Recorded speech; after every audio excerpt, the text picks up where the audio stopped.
minasyaitonirrajim. Bismillahirrahmanirrahim. Assalamualaikum warahmatullahi wabarakatuh. Alhamdulillah, alhamdulillah, alhamdulillahirabbil alamin. Wassalatu wassalamu ala rasulil amin sayyidina Muhammadin ibn Abdullah wa ala alihi wa sahbihi wa mawala.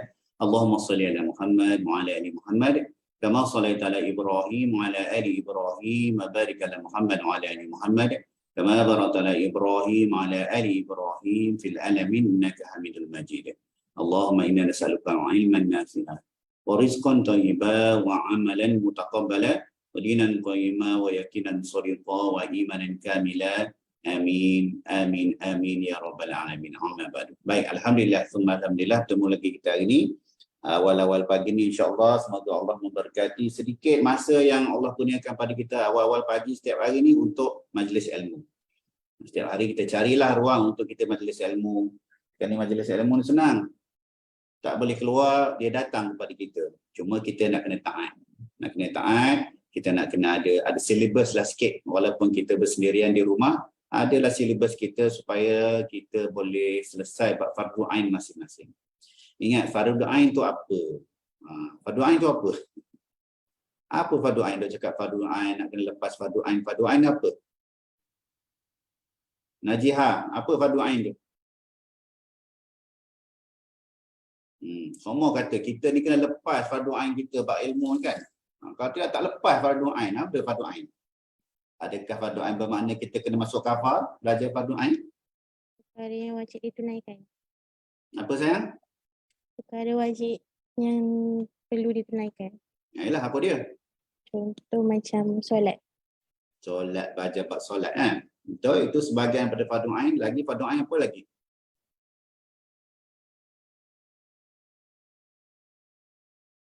Anissa.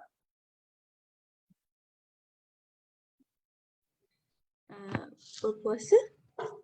Puasa betul, fardu ain juga lah. Masa bila jatuhnya fardu ain untuk kita belajar solat dengan puasa tu?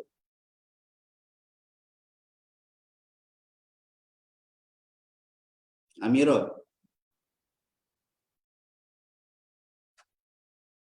Senyum pula macam nak dara lah kau ni. Kita jatuhnya fardu ain untuk kita nak belajar solat dan puasa masa kita nak akhir balik lah. Masa kita nak akhir balik. Pada situ fardu ain. Bab taharah tu masa kita mula nak belajar sembahyang, masa tu fardu ain lah. Fardu ain ni tak habis masa kita kecil je.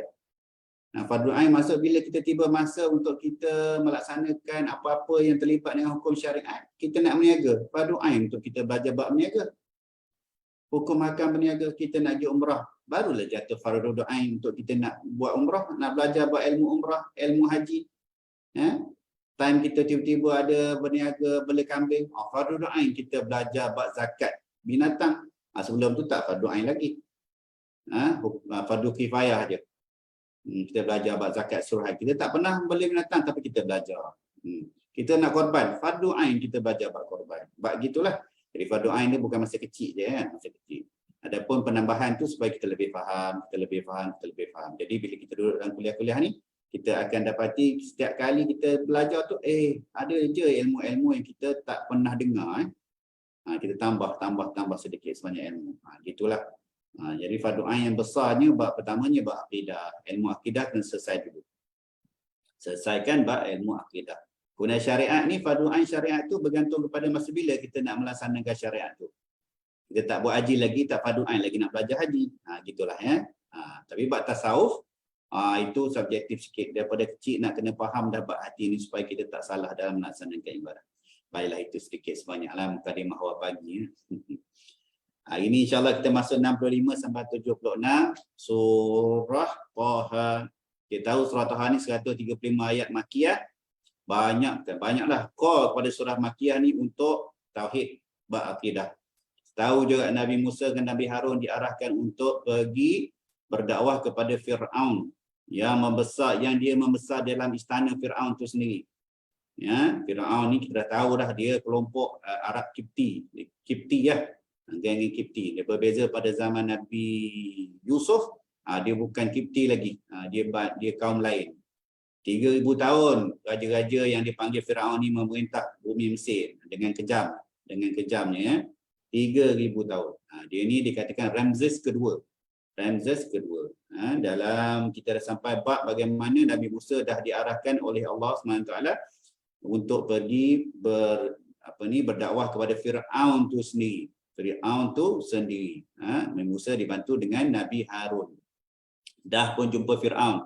Dah diperjelaskan kepada Firaun sedikit sebanyak berkenaan dengan ketuhanan, rububiyah dengan uluhiyah. Sifat mengesakan Allah, jangan mensyirikkan Allah. Apa kebesaran Allah dalam kejadian alam dan sebagainya, Nabi Musa dah cerita. Firaun pun minta tangguh sikit untuk satu masa untuk dia nak pergi berlawan dengan Nabi Musa. Dia kumpulkan siapa? Orang-orang masyhur pada zaman tu ialah ahli-ahli sihir. Mukjizat Nabi Musa kita tahu bab mengalahkan sihir. Dikumpulkan semua ahli-ahli sihir. Kita dah semua dah tahu, cuma hari ni kita akan tengok bagaimana berimannya ahli-ahli sihir itu setelah melihat mukjizat Nabi Musa AS. Beriman tak beriman dia tu tak ada ragu-ragu lagi dah. Kita akan tengok azab yang Firaun kenakan kepada ahli sihir ni. Cara Firaun membunuh ahli sihir ni kita pernah jumpa pada satu hadis di mana Rasulullah SAW pernah mengarahkan sahabat pergi tangkap satu kabilah yang merompak di jalanan. Dia rompak, dia rampas harta benda, unta dan sebagainya, dia bunuh pemilik unta tu. Dia cabut lari. Rasulullah kata pergi kejar. Dah kejar, tangkap. Tangkap buat apa? Rasulullah arahkan bunuh sebagaimana hari ini Firaun membunuh ahli sihir yang dah beriman tu. Dan dijanjikan kat situ, kalau kamu datang kepada Allah dengan iman, kamu dapat apa? Syurga. Hari ini kita akan jumpa lagi bab syurga adnin. Ada 7 syurga tu. Syurga adnin ni dah surah Al-Kahfi kalau tak salah. Bukalah sikit Google tu. 7 syurga. Adnin ni kita dah jumpa dah sebelum ni kan. Sebahagian kota di dalam kota-kota syurga. Dia bukanlah tingkatan tertinggi. Tertinggi tu Firdaus. Ada 7 syurga tu kan. Buka Google sekejap. Refresh memory. Apa dia 7 tingkatan syurga. Apa dia surah-surah yang merujuk kepada syurga-syurga tu. Jadi hari ni, walaupun kita dah pernah dengar cerita ni. Tapi kita tengok bagaimana berimannya ahli sihir tu setelah melihat mukjizat Nabi Musa. Dan iman dia tu sungguh-sungguh. Walaupun seksaan yang azab yang teruk dia kena sebelum mati. Bukan mati pancung kepala. Kalau pancung kepala tu senang. Terus hilang nyawa. Ni dah azab sungguh. Nauzubillah. Wallahualam. Silakan 65 sampai 76. Besok bab Samiri pula. Bab Samiri pula. InsyaAllah. Silakan Dik. A'udzubillahi minasyaitonirrajim. قالوا يا موسى إما أن تلقي وإما أن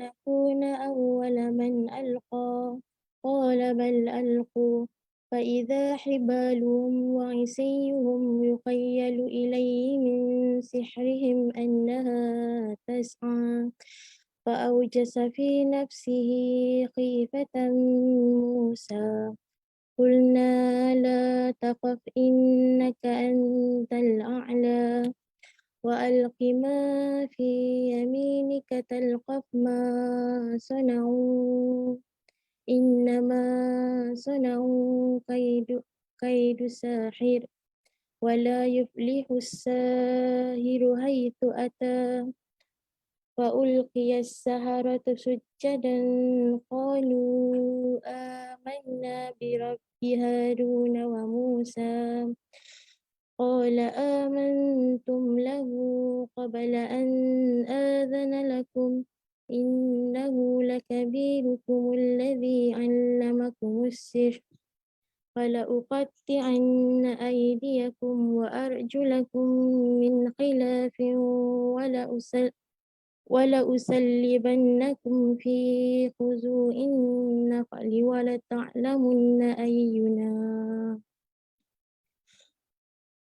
ولتعلمن أينا أشد عذابا وأبقى قالوا لن نؤثرك على ما جاءنا من البينات والذي فطرنا فاقض ما أنت قاد إنما تقضي هذه الحياة الدنيا Inna amanna bi rabbina liyaghfira lana khatayana wa ma akrahtana alayhi minas sihr. Wallahu khairu wa abqa. Innahu man ya'ti rabbahu mujriman fa inna lahu jahannama la yamutu fiha wa la yahya. Wa man ya'tihi mu'minan qad 'amila as-solihati fa ulaika lahumud darajatul 'ula. Jannatu 'adnin tajri min tahtihal anharu khalidina fiha wa dzalika jazaa'u man tazakka. Shadaqallahul azim. Terjemahan. Mereka berkata, wahai Musa, adakah engkau mahu melempar dahulu atau kami yang lebih dahulu melemparkan? Dia Musa berkata, silakan kamu melemparkannya. Maka tiba-tiba tali-tali dan tongkat-tongkat mereka terbayang oleh Musa seakan-akan merayap-rayap kerana sihir mereka. Maka Musa merasa takut dalam hatinya. Kami berfirman, jangan takut, sesungguhnya engkaulah yang akan menang. Lemparkan apa yang ada di tangan kananmu. Nescaya ia akan menelan apa yang mereka lakukan. Apa yang mereka lakukan itu hanyalah tipu daya ahli sihir belaka. Dan mereka tidak akan menang daripada mana pun mereka datang. Lalu para ahli sihir itu merunduk bersujud seraya berkata, kami percaya kepada Tuhannya Harun dan Musa. Dia Firaun berkata, adakah kamu telah berfirman kepada Musa sebelum aku memberi izin kepadamu? Sesungguhnya dia itu pemimpinmu yang mengajar sihir kepadamu. Sesungguhnya akan kupotong tangan dan kakimu secara bersilang, dan sesungguhnya akan aku salib kamu pada pangkal pohon kurma, dan sesungguhnya kamu pasti akan mengetahui sesiapa di antara kita yang lebih pedih dan lebih kekal siksanya. Mereka para ahli sihir berkata, kami tidak akan tunduk kepadamu atas bukti-bukti yang nyata, mukjizat yang telah datang kepada kami dan Allah yang telah menciptakan kami. Maka putuskanlah apa yang hendak engkau putuskan. Sesungguhnya engkau hanya dapat memutuskan pada kehidupan di dunia ini. Kami benar-benar telah beriman kepada Tuhan kami agar Dia mengampuni kesalahan-kesalahan kami dan sihir yang telah engkau paksa kami. Dan Allah lebih baik pahalanya dan lebih kekal azabnya. Sesungguhnya barang siapa datang kepada Tuhannya dalam keadaan berdosa, maka sesungguhnya baginya adalah neraka jahanam. Dia tidak mati tetapi terus merasakan azab di dalamnya dan tidak pula hidup, tidak dapat bertaubat. Tetapi barang siapa datang kepadanya dalam keadaan beriman dan telah melakukan kebaikan, maka mereka itulah orang yang memperoleh darjat yang tinggi mulia, iaitu syurga-syurga yang mengalir di bawahnya sungai-sungai. Mereka kekal di dalamnya. Itulah balasan bagi orang yang menyucikan diri. Tafsir Jalalain. Kulna, kami berkata kepada Musa, la takhaf innaka antal a'la. Janganlah kamu takut kerana sesungguhnya kamulah yang akan mengungguli mereka. Wa alqi ma fi yaminik, dan lemparkanlah tongkat yang ada di tangan kananmu. Talqaf, nescaya ia akan menelan dan memakan. sona'u innama sona'u kaidu sahir. Apa yang mereka lakukan, sesungguhnya apa yang mereka lakukan itu hanyalah tipu daya tukang sihir belaka. Wala yuflihu sahiru haitsu ata. Dan tidak akan menang tukang sihir itu dari mana pun datangnya mereka. Lalu Nabi Musa melemparkan tongkatnya dan seketika tongkat itu berubah menjadi ular yang besar dan menelan semua yang diperbuat oleh para ahli sihir.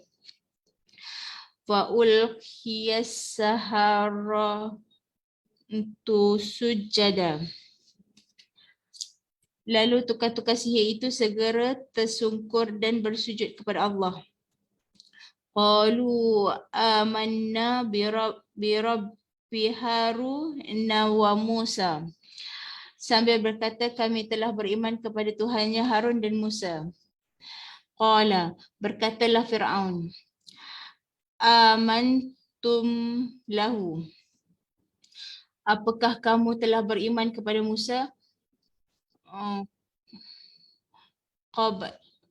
Qabala an azana lakum. Sebelum aku mengizinkan kamu semua. Innahu lakabirukum. Sungguh ia adalah pemimpin dan guru kamu. Allazi 'allamakumus sihr. Yang telah mengajarkan sihir kepada kamu. Fala uqatti'anna aydiyakum wa arjulakum min khilaf. Maka sungguh aku akan memotong tangan dan kaki kamu secara silang, iaitu tangan kanan dengan kaki kiri. Wala usallibannakum fi juzu'in. Dan sungguh aku juga akan menyalib kamu pada pangkal pohon pokok kurma. Wala ta'lamunna ayyuna. Dan sungguh kamu akan mengetahui siapa di antara kami, iaitu antara Fir'aun dan Tuhannya Nabi Musa. Asyaddu azaban wa abqa. Yang lebih pedih dan lebih kekal seksanya jika ada orang yang melanggar perintahnya. Tafsir At-Tabari. Firman Allah Subhanahu wa taala, kami katakan jangan takut, sungguh engkaulah yang unggul, iaitu menang. Seolah-olah Allah mengatakan bahawa kami berfirman kepada Musa ketika dirinya merasa takut. Janganlah kamu takut kerana sesungguhnya kamu lebih unggul berbanding para penyihir itu serta Fir'aun dan bala tenteranya. Dan kamulah yang mengalahkan mereka. Dan lemparkan apa yang ada di tangan kananmu. Nascaya ia akan menelan apa yang mereka buat. Surah Taha ayat 69. Artinya Allah menyatakan, lemparkanlah tongkatmu yang berada pada tangan kananmu. Maka ia akan menelan simpulan-simpulan mereka dan tongkat-tongkat kecil mereka yang telah mereka sihir. Sehingga dikhayalkan padamu seolah-olah benda-benda itu berjalan. Riyadhus Salihin. Daripada Umar bin Khattab radhiyallahu anhu, dia berkata, ketika kami sedang duduk bersama Rasulullah sallallahu alaihi wasallam, datang seorang lelaki iaitu Jibril. Dia bertanya kepada Nabi sallallahu alaihi wasallam, khabarkanlah kepadaku tentang ihsan. Baginda menjawab, kamu menyembah Allah seakan-akan kamu melihatnya. Maka jika kamu tidak melihatnya, maka sesungguhnya dia melihatmu. Hadis riwayat Muslim. Hadis di atas memberikan pelajaran bahawa setiap manusia hendaknya mempunyai sikap selalu merasa diawasi oleh Allah dan selalu merasakan bahawa Allah hadir setiap saat. Hadis Nabawi daripada Abu Sa'id radhiyallahu anhu, dia berkata Rasulullah sallallahu alaihi wasallam bersabda, penduduk neraka yang memang mereka adalah penghuninya, tidak mati dan hidup di dalamnya. Namun orang-orang yang dibakar api kerana dosa-dosa mereka atau kerana kesalahan mereka, maka Allah mematikan mereka sampai ketika mereka telah menjadi arang diizinkan untuk mendapatkan syafaat. Maka mereka didatangkan, itu dikeluarkan daripada neraka satu kumpulan. Lalu mereka tumbuh di sungai-sungai syurga. Dikatakan, wahai penduduk syurga, siramlah mereka. Maka mereka pun tumbuh sebagaimana tumbuhnya biji-bijian yang di aliran sungai. Abu Sa'id berkata, seorang lelaki berkata, waktu itu seakan-akan Rasulullah telah berada di pedalaman. Hadis riwayat Ahmad. Hadis kursi daripada Huzaifah daripada Nabi SAW, baginda bersabda, sebelum kamu ada seseorang yang berburuk sangka dengan amalannya, lalu dia berkata kepada keluarganya, apabila aku mati, ambillah jasadku lalu taburkan abuku di laut pada saat hari sangat panas. Saat dia mati, keluarganya melaksanakan pesan itu. Lalu Allah menyatukannya dan berfirman padanya, apa yang membuatmu melakukan hal itu? Orang itu menjawab, aku tidak melakukan hal itu kecuali kerana takut kepadamu. Maka Allah mengampunkannya. Hadis riwayat Al-Bukhari. Baik, alhamdulillah, semua alhamdulillah. Tak habis lagi perjalanan kisah Nabi Musa, Nabi Harun yang kaum dia menghadap Firaun. Ya, Nabi Ibrahim dengan Firaun nama Namrud, kata salah. Namrud. Nabi Ibrahim kena bakar tu kan, Firaun juga. Tapi Namrud. Ini Ramses kedua. Dia akan sambung bagaimana mukjizat antara mukjizat besar dipertontonkan oleh Allah kepada kaum Nabi Musa. Besok kita jumpa. Dalam Quran ini taklah dicerita panjang, tapi mukjizat dia ialah bagaimana Nabi Musa membelah laut. Lepas ke sana dan ditenggelamkan Firaun dan bala tentera dia.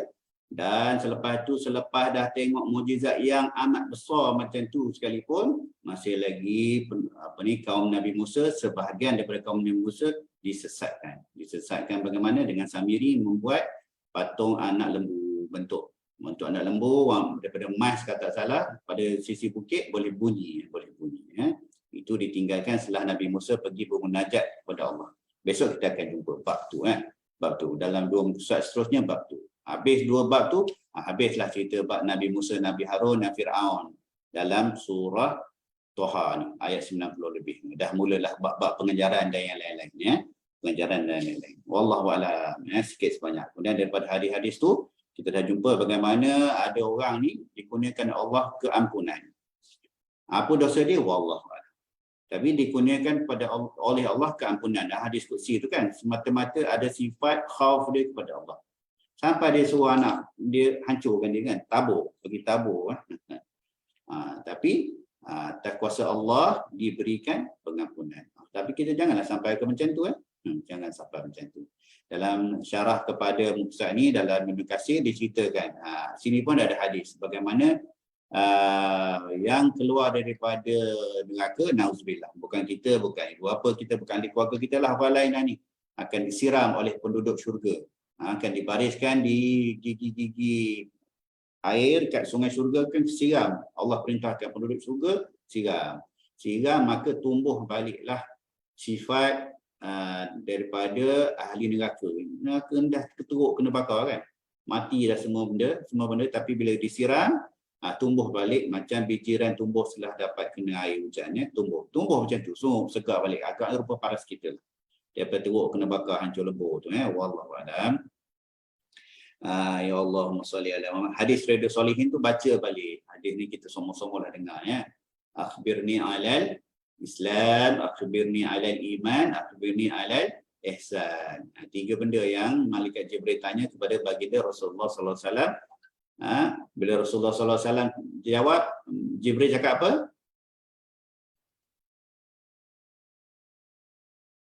Apa Jibril jawab? Akhbirni alal Islam. Rasulullah pun jawab. Akhbirni alal iman, alal ihsan. Malaikat Jibril jawab apa? Benar. Sodaqta. Benar. Benar. Sahabat pun pening. Siapa ni pemuda yang tak pernah kami lihat, nak kata orang musafir pun bukan orang musafir, datang terus berteleku menghadap peha dengan peha, menghadap betul berdepan dengan Rasulullah sallallahu alaihi wasallam, tanya Rasulullah jawab, dia kata betul. Ada 4 bab kat situ. Islam, iman dan ihsan. Di sini diceritakan pasal ihsan tu ya. Ihsan tu bagaimana apabila kita beribadah kita akan boleh seolah-olah boleh melihat Allah. Nyatanya kita tak boleh lihat Allah, maka kita kena rasakan bahawa setiap kali kita sedang beribadah Allah sedang melihat kita. Itulah bab ihsan. Kita tak rasa kita buat ibadah untuk orang lain, kita buat semata-mata kerana Allah. Sifat orang yang mukhlasin. Kat situ. Kemudian bab keempat dalam hadis Jibril tu, Al-Bani boleh baca. Bab keempat dalam hadis Jibril itulah petanda-petanda kiamat. Jibril tanya Rasulullah, cerita bila nak kiamat? Rasulullah kata, aku tak tahu, apatah lagi orang bertanya.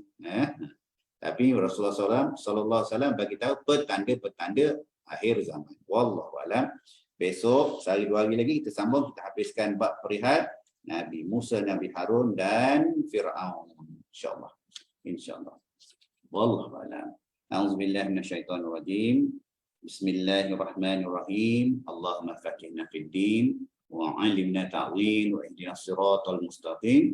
Siratal ladzina an'amta 'alaihim minan nabiyyin was-siddiqin wasyuhada'i was-shalihin.